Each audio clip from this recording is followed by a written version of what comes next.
ஓம் சக்தி. தஞ்சாவூர் மாவட்டம் பட்டுக்கோட்டை வட்டம் மருங்கப்பள்ளம் கிராமத்தை சார்ந்த விஸ்வநாதன் மதுமிதா தம்பதிகள் திருமணமாகி 1.5 ஆண்டுகள் குழந்தை பேர் இல்லாம நம்ம சேலத்து மகமாய தேடி வந்து 2 அமாவாசை கும்பப்படையில் பிரசாதம் வாங்கி சாப்பிட்டிருக்காங்க. 2வது மாதம் வாங்கி சாப்பிட்டு அதே வாரமே அம்மா கருவை தக்க வச்சு அழகான பெண் குழந்தை ஈண்டெடுத்து அம்மனுக்கு தேங்காய் பழம் பூமாலை பட்டு வஸ்திரம் சாத்தி அம்மனுக்கு மாங்கல்யத்தில் கொடுப்பதற்காக காயின் லட்சுமி காயின் வந்து அம்மனுக்கு வேண்டுதல் காணிக்கையாக செலுத்துறாங்க.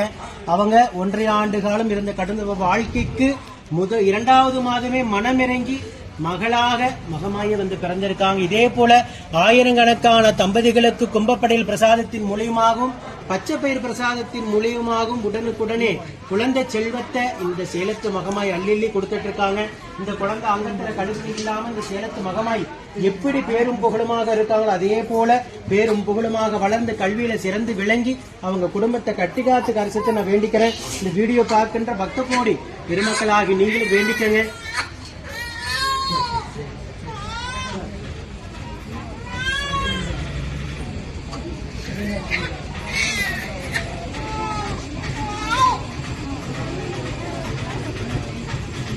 ஓம் சக்தி.